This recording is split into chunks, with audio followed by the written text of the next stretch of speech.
Assalamualaikum warahmatullahi wabarakatuh. Halo, saya Dr. Uli. Kali ini kita akan membahas pertanyaan yang cukup sering ditanyain, yaitu tentang hipertensi dan diabetes. Gimana atau apa yang akan terjadi kalau dua-duanya ada? Kalau dua-duanya berbarengan pada satu orang. Misalkan saya sudah hipertensi, saya diabetes juga, atau saya sudah diabetes, sekarang hipertensi juga. Apa yang akan terjadi? Apa risikonya, dan kita mesti gimana? Nah, yang pertama adalah yang jelas orang yang diabetes itu ada risiko komplikasi yang cukup berat kalau misalkan tidak dikendalikan gula darahnya. Begitupun hipertensi, kalau tensinya tidak dijaga supaya tetap stabil normal, itu kita akan menghadapi komplikasi yang banyak. Nah, gimana kalau dua-duanya? Nah, dua-duanya terjadi pada satu orang yang sama, itu komplikasi itu tidak bertambah tapi berlipat ganda. Jadi bukan 1 tambah 1 sama dengan 2, tapi 2 dikali 2 mungkin 4, atau 2 dikali 2 dikali 2, atau menjadi ya lebih dari yang kita bayangkan. Nah, risikonya apa aja? Karena dua-duanya menyebabkan kerusakan di tempat yang kurang lebih sama, yaitu di pembuluh darah, dan menyebabkan reaksi yang sama, yaitu peradangan. Itu kita mengharapkan atau menghadapi komplikasi yang kurang lebih sama, yaitu seputar penyumbatan pembuluh darah. Jadi kalau misalkan terjadinya di kepala namanya stroke, di jantung serangan jantung, di mata kebutaan mendadak, ya, di ginjal jadi penurunan fungsi ginjal, di saraf jadi kebal, baal, ya, kesemutan dan seterusnya, ya hampir sama, tapi risikonya berkali-kali lipat gitu. Jadi terjadi lebih cepat dan terjadi lebih berat dibandingkan kalau hanya diabetes saja atau kalau hipertensi aja. Nah, yang pertama kita bahas itu yang paling dikhawatirkan karena sekali terjadi itu bisa menyebabkan kematian dengan sangat cepat adalah penyakit jantung. Jadi serangan jantung kalau ada kombinasi dua, jadi diabetes dan hipertensi, meningkatkan kemungkinan terbentuknya sumbatan di jantung atau arteri koroner. Nah, kalau terjadi sumbatan, jantungnya kekurangan oksigen, ya, jantungnya kekurangan darah gitu ya, berhenti, akan terjadi kematian di sel jantung yang mati, menyebabkan jantungnya terganggu, bahkan kadang-kadang jantungnya berhenti berdetak, dan itu yang menyebabkan kematian segera. Nah, kalaupun tidak mati, ya, tidak meninggal dunia gitu, jantungnya terjadi kerusakan, kemampuan jantung untuk memompa itu akan sangat berkurang, dan kemampuan yang berkurang itu menyebabkan jantungnya merasa kepayahan atau kewalahan gitu ya. Nah, itulah yang disebut dengan gagal jantung, ya, gejalanya sesak, kakinya bengkak dan seterusnya. Jadi hipertensi meningkatkan beban kerja jantung, diabetes melemahkan otot jantung, akhirnya dua-duanya kombinasi menyebabkan gagal jantung. Jadi jantungnya kecapean, payah, tidak bisa memompa darah dengan baik, bisa sesak pasiennya, ya, kemudian kakinya bengkak dan seterusnya, gejalanya banyak gitu. Nah, berikutnya yang sering terjadi juga adalah stroke. Diabetes bisa stroke, hipertensi juga bisa stroke komplikasinya. Tapi kalau dua-duanya terjadi sekaligus, risikonya akan berkali-kali lipat. Kenapa? Karena tekanan darah tinggi salah satunya merusak pembuluh darah, ya, diabetes juga. Tapi diabetes itu juga meningkatkan risiko penggumpalan. Nah, penggumpalan dan kerusakan terjadi pada satu orang, itu terjadi sumbatan akan terjadi lebih cepat dan lebih berat gitu. Jadi kemungkinan untuk stroke itu akan lebih besar. Berikutnya yang mungkin banyak orang khawatir juga adalah ginjal. Jadi ginjal itu bisa menurun fungsinya ketika diabetes dan hipertensi sama-sama menyerang ginjal.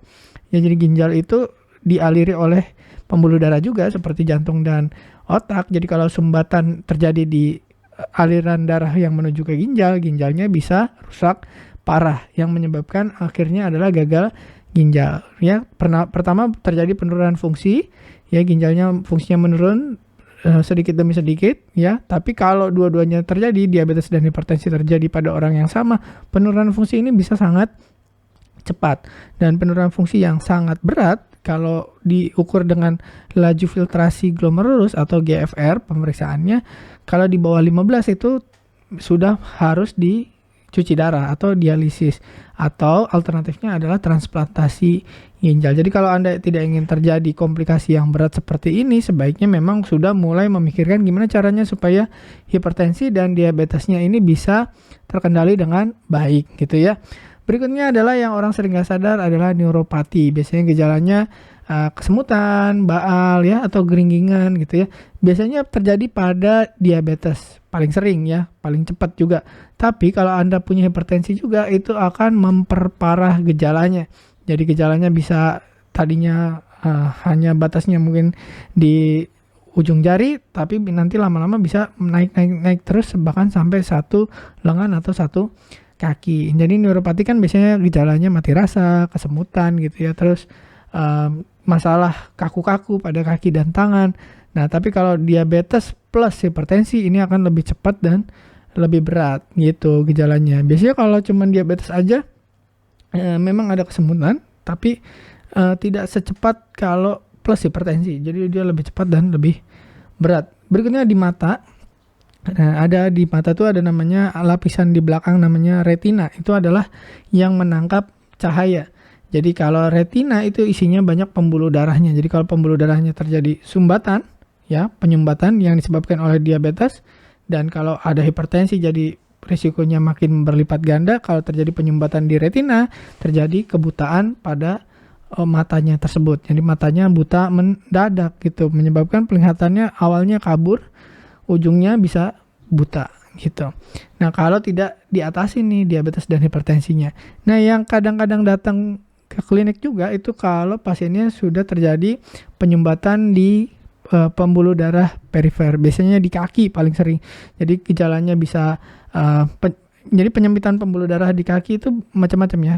Gejalanya itu bisa satu nyerit, kemudian suka kram, terutama daerah betis ya, atau luka yang susah sembuh. Nah, biasanya pegel ya, nggak hilang-hilang. Terus kalau malam makin parah, ya itu salah satu tanda-tanda sudah ada penyumbatan pembuluh darah. Bahkan pada beberapa pasien itu sudah sampai kakinya bengkak ya karena terjadi sumbatan tadi.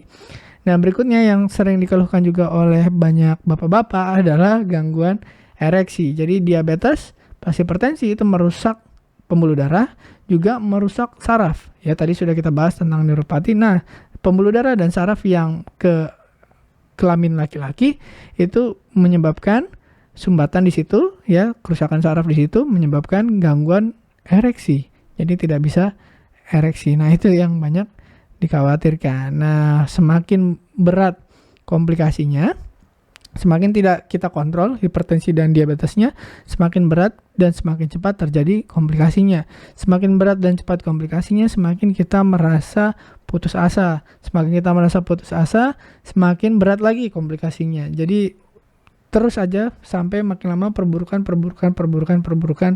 kalau tidak diatasi dari awal, tidak dicegah supaya tidak terjadi komplikasi yang berat. Jadi kalau Anda sekarang ada diabetes, ada hipertensi, plus lagi misalkan ada dislipid atau hiperkolesterol, nah itu harus banyak hati-hati untuk selalu menjaga supaya hipertensinya, diabetesnya, kolesterolnya dalam level yang baik, yang normal. Kenapa? Tadi risiko komplikasinya ada diabetes doang tinggi, ditambah hipertensi berkali-kali lipat, ditambah lagi dengan hiperkolesterol berkali-kali lipat lagi. Jadi sebisa mungkin dikurangin, kalau nggak bisa satu-satu. Jadi diabetesnya dulu mungkin ya dikendalikan, setelah oke, hipertensinya dikendalikan, habis oke, kolesterolnya mungkin dikendalikan ya. Jadi bertahap ya, satu demi satu. Ya, gimana caranya mencegah komplikasi?